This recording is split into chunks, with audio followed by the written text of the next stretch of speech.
Good morning, afternoon, and evening, everybody. I love you all. My name is miahtheking, and it's a good thing I'm really good at my job as a baker, because I need the dough. Now then, thank you so much for clicking on my video, and I hope you stick around. If the funny one-liner at the start of every video doesn't help you, then perhaps it's because I'm one of the few reviewers out there who can help you figure out if you need a game in 10 minutes or less. Don't believe me? Then stick around and find out. Okay, so today we're taking a look at a game just released on Steam called Legacy Steel and Sorcery, an online action PvP PvE extraction game set in a fantasy world called Miahtheking, developed and published by Notorious Studios, released in early access, and selling for $25. So, what even is this game anyway?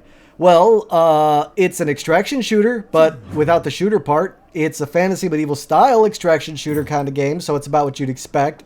There's no story, no plot, no direction, no reason, no dedication, or anything like that. So, yeah, that's it, I guess.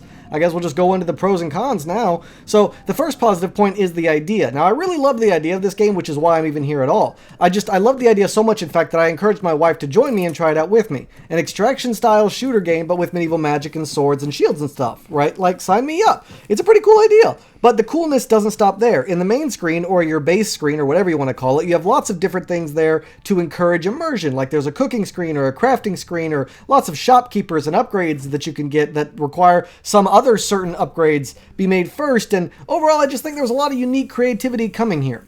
Next up for the positives is the price tag. The game's price tag is actually fairly appropriate when you think of everything there and how expensive it is to make video games and yada yada yada. I mean, when you just think about the overall size and scope of the game and the promise and the details here, with everything that's offered here, and I just think that $25 price tag is very appropriate. So good on them for knowing how much the game is worth and not charging more.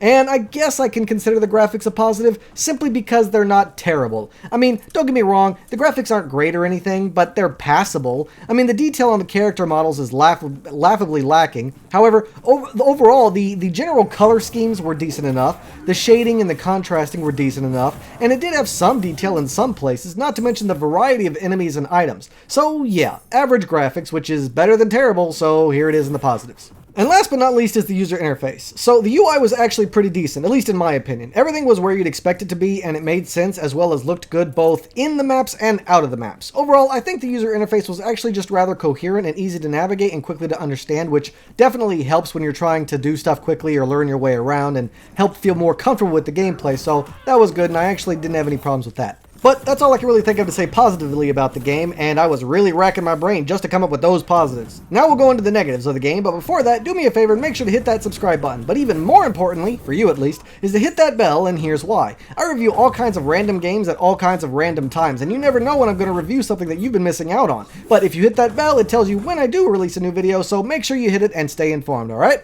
Alright. Okay, so now we gotta go into the negatives, and pretty much everything else in this game was bad. The sound design was bad, the stability was bad, the gameplay was bad, the inner mechanics were bad, the optionals were bad, but let me briefly go into detail about each so you understand that I'm not just blowing out hot air. So the sound design. Now at first I was giving it the benefit of the doubt with the average, unoriginal musical number at the title screen, but as I got deeper into the game, I noticed the sound effects seemed super cheap in older versions. It did the game no favors. There was no oomph to any of the sound effects you were hearing in the game, and they were very much repetitive. There wasn't really any voice acting unless you count the grunts your character makes, and so with below average sound effects, below average musical design, no voice acting, and let's not forget the plethora of sound bugs and sound glitches I encountered, and yeah, the sound design here is a failure. It was just boring to listen to, if not aggravating to listen to, or ear-bleeding to listen to. Almost as boring as the gameplay, which I'll go into next. Now, for the gameplay, I typically don't like extraction shooter games, mainly because I always die over and over, then have to deal with 10 minutes of loading screens just for 5 minutes of gameplay because I die so fast, to the lovers of this genre who mastered the road to travel to be good in them. If it was quick in and out, then perhaps I'd enjoy them more, but I digress. The gameplay here is actually less than you'd expect it to be. When they said the game was PvP and PvE, I thought it meant I could choose, but no. What it meant was that the two are combined, and I don't like that. Because as you're fighting a mini-boss in a dungeon, this enemy team will sneak up behind you and gank you when you're not prepared or expecting it. Also, you've just weakened the enemy boss, and after they finish you off, they get to finish him off. Or when you're just wandering around killing a few goblins, and guess what? They jump you and gank you before you're even aware of the situation. But some people might actually enjoy that aspect, so let's instead talk about something that nobody likes. Annoying, nonsensical bullet sponges of weak, basic bitch enemies who take 1,000 hits to kill. The game is filled with them. Every fight takes freaking forever no matter what you're facing, let alone other players. And then there's the pacing. If the bullet sponge enemy types weren't enough, let's elongate every swing of your weapon or arrow you shoot. Let's elongate the taking of potions, the dodging, the blocking, the jumping, the reloading. Let's make everything take its time, because as everyone knows, gamers love it slow in PvP games. Also, game devs, if you're listening, that was sarcasm. Also, why do game devs keep thinking that left control is a good button for dodging when alt is right there? Like, it's freaking not. It's awkward as hell. You gotta use your pinky for it when you could just use your thumb for the alt to dodge. Like, alt doesn't do anything in the game, so just make that the dodge button. It's awkward as hell, but it's present here. With limited combo animations, or combat animations, for both the player characters and the enemies, mixed with slow run speeds, slow combat, and large maps, and you find yourself feeling like you've played for hours when it's only been minutes, because just the overall pacing of the gameplay is crap, which pretty much ruins everything else. Oh, and there's no targeting mechanic or manually aiming either, so you'll pretty much just be swinging away randomly hoping you hit something, unless an ally is standing in front of you, in which case you can't swing through your ally to deal damage to an enemy. So get around them, I guess, and hope that they're playing with you, because if you're playing with strangers, they're not going to frickin' know.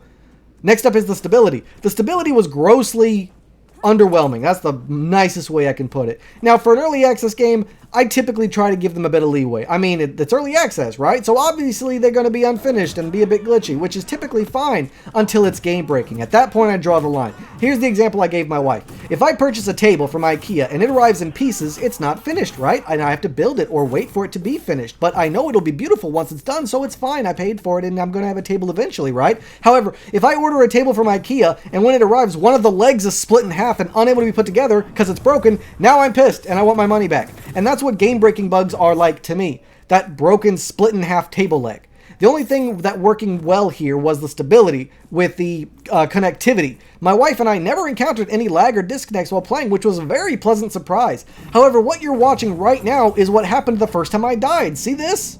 I was stuck here, and I counted it for 5 minutes, and guess what? So was my wife, so it wasn't just me. I had to hard restart the game, or rather, we had to hard restart the game, only to find out every single freaking time we died, the same thing happened. We had to hard restart over and over, because the connecting would never stop connecting. Let's not forget this beautiful error message I received while trying to log back in. Yeah, after hard restarting, I kept getting this, and I don't know why, and I had to keep trying over and over again to get back into the game. I would eventually be able to do so, but it took forever, and so that was a nightmare. And let's not forget this beauty. After struggling with that error message and finally trying to get back in, it gives me the infamous unknown error thingy. Yay, look at this. Ooh, that's so, are you freaking kidding me? Now, I can't even log back into my right server. Guess what? Had to hard restart again. So with the constant sound breaking bugs throughout play making my ears bleed, the hard crashes after every death, the impossible task of trying over and over to log back in, and the super long and super frequent loading screens, and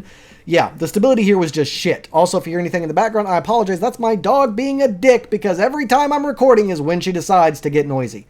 As for the mechanics, it's pretty straightforward, I'll give them that, but it's still kind of badly designed. It's an extraction shooter with a time limit. If you don't reach the extraction in a certain time, you die. Fine, whatever. If you get hit by a mini-boss too hard, you die. If players jump you, you die. If you step on a leaf, you die. I mean, the amount of possibilities for you to die are ridiculous, and then you gotta deal with those long loading screens again. If it's gonna be PvP, PvE, then make the PvE easier, or at least faster, because the only real threat here, let's be honest, are the players, or at least that's how it should be. The dodging mechanic is absolute crap, as is needing to sheath your weapons. I mean, why the fuck is that a mechanic? Why do you need to sheath your weapons at all? We're not going for immersion here. Let's face it, this is just a PvP game with some slight PvE elements that are more of an annoyance than anything. So with that being the case, what is the purpose of having us sheath and unsheath our weapons? As far as I can tell, it doesn't really bring anything to the table. All it does is make your game a lot more annoying and frustrating. And what about the game not really telling you about anything? The tutorial is a joke, barely telling you anything about the game. It tells you what to do in the game, such as extracting, or grabbing resources, or how to move, or how to attack, but that's the most basic shit that anybody could figure out on their own. It doesn't tell you anything else about the base mechanics, or what types of things you should be looking for, or why, or what does this do, or how many skills you get, or how to unlock new ones, or the benefits of using a mace and shield instead of a big axe, or whatever. Also, how could you not include a wizard character upon release of your game? Like, it's like you specifically targeting me, because I love wizards, and you must hate me, game devs, because like, why do you hate me? Why don't you include them in your game? Okay, I need to take a breath and I need to stop. This video is going on too long. Look, here's the thing. I think the game had an interesting idea, and then it flopped on its face. You can't combine PvE with PvP like this. It just doesn't work well. Every game out there knows you got to separate the two if it's going to be a certain way, and there's good reason for that. If you're going to mix them up, then you got to make the PvE either a lot easier or a lot faster, because the players are the real threats out there, and for a PvP game, it needs to make more sense with controls and abilities. It needs to be more reactive. It needs to be more streamlined. It needs to be faster. Like, those are issues that need to be fixed immediately, but before all that, the stability has to be corrected. It's pretty much unplayable for myself and my wife because we spent more time on loading screens and connecting screens than we did actually playing the damn thing, and that's never a good sign. And because it was so easy for us to die in these large maps with nothing interesting in them and tons of loading screens and connecting screens, we just got very bored very fast and frustrated even faster.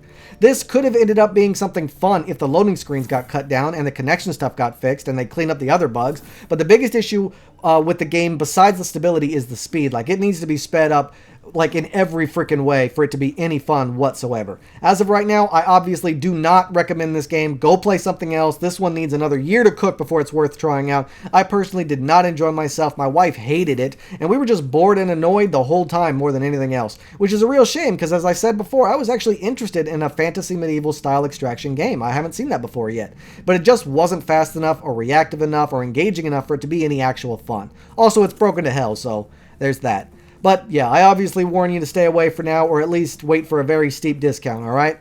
Alright, so that's all the time I got for this video, everybody. Thanks so much for watching, with a special thanks to those of you who stuck around to the end. If you have any questions or concerns, please let me know in the comments down below. Don't forget to like, share, and subscribe, and I can't wait to see you all again on my next adventure. So until then, I bid you all farewell.